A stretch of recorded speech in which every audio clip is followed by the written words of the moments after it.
Hello friends, मेरे story channel पे आप सभी का स्वागत है। मेरी आज की कहानी में है, बचपन से ही मेरे मन में यह बात बैठा दी गई थी कि लड़के गंदे होते हैं। मुझे सिखाया गया था कि उनसे सिर्फ काम की बातें करनी चाहिए और ज़्यादा घुलने मिलने से बचना चाहिए। यह सोच मेरे जीवन का हिस्सा बन चुकी थी। इसी साल मैंने अपना ग्रेजुएशन पूरा किया। मैं उत्तर प्रदेश के एक छोटे से ज़िले की रहने वाली हूँ, जहाँ ग्रेजुएशन होते होते लड़कियों की शादी कर दी जाती है।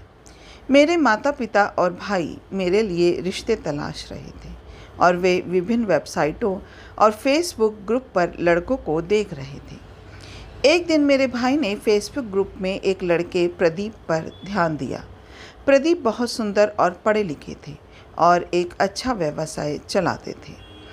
मेरे भाई को यह रिश्ता पसंद आया, खासकर इसलिए कि प्रदीप के परिवार को दहेज नहीं चाहिए था। हमारे परिवार की आर्थिक स्थिति ऐसी नहीं थी कि हम दहेज दे सके, इसलिए यह रिश्ता हमारे लिए एक सपने जैसा था। प्रदीप ने अपनी बहन से कहा कि वह शादी से पहले मुझसे बात करना चाहते हैं। मेरे भाई ने मेरी सहमति के बाद प्रदीप को मेरा नंबर दिया। अगले दिन प्रदीप ने मुझे फ़ोन किया, लेकिन मुझसे बात करना बहुत कठिन था क्योंकि यह मेरे लिए नया अनुभव था।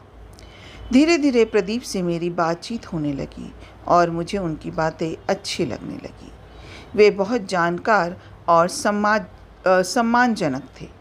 अब वह समय आ गया था जब मेरे परिवार वाले प्रदीप के घर जाकर उनसे और उनके परिवार से मिलने वाले थे।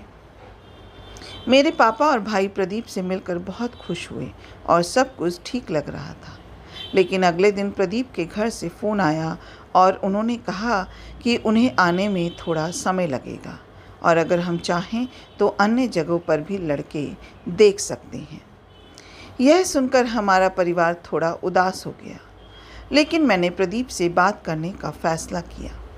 प्रदीप ने मुझे समझाया कि मेरी उम्र और शिक्षा को देखते हुए शादी से पहले मुझे और पढ़ाई करनी चाहिए और समाज को समझना चाहिए। उन्होंने कहा कि अगर मैं इन चीज़ों को समझ लूँगी तो मुझे उनसे भी बेहतर लड़का मिल सकता है। उनकी बातों ने मुझे सोचने पर मजबूर कर दिया। कुछ समय बाद मैंने MCA में एडमिशन लिया और अपने करियर पर ध्यान केंद्रित किया। इस दौरान मैंने बहुत कुछ सीखा और खुद को सामाजिक रूप से मजबूत बनाया। 3 साल बाद मेरी प्लेसमेंट एक अच्छी कंपनी में हो गई।